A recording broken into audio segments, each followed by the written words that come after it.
అదే 100 feet let టవర్‌లో అది ఏంట్రా అంటే, ఆ 100 ఫీట్ లెట్ టవర్‌లో ఆ ఫ్రేము అది ట్రైలర్ ప్లే అవ్వడానికి ఒక 70, 80 దాదాపు రాజమౌళి గారే చెప్పారు. 70, 80 జనరేటర్స్ వర్క్ చేయాలి.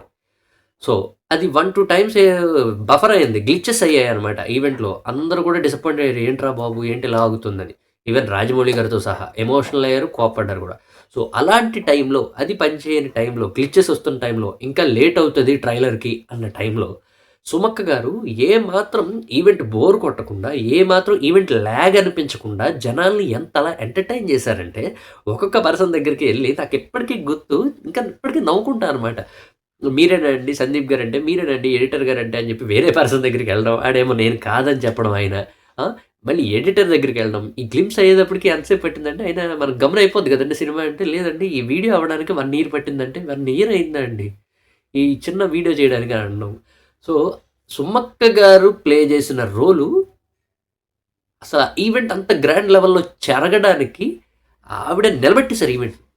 ఈ విషయం చెప్పడంలో అసలు సంశయక్తే లేదు. అసలు ఆలోచించగల కూడా సుమక్క గారే ఈవెంట్‌ని నిలబెట్టేసారనమాట.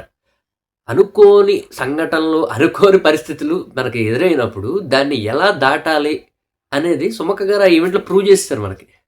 సో, ఎన్ని గ్లిచెస్ వచ్చి అంత ఇబ్బందయినా సరే ఆవిడ అంతమందిని నవ్విస్తా ఎంటర్‌టైన్ చేశారు ఈవెంట్‌ని. సో, అది మామూలు స్కిల్ కాదు. ఆవిడకున్న స్కిల్ అసల ఆవిడ ప్లేస్‌లో వేరే యాంకర్‌ని పెట్టి చూడండి.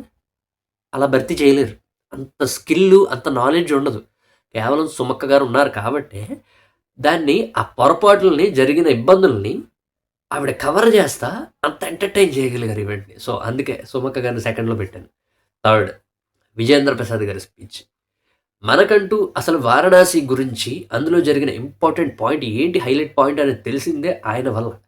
ఎందుకంటే ఆయన మైక్ తీసుకొని నేనొక 30 నిమిషాల యాక్షన్ ఎపిసోడ్ చూసాను. అది యాక్షన్ అనాలా? కోపం అనాలా? ఆవేశం అనాలా?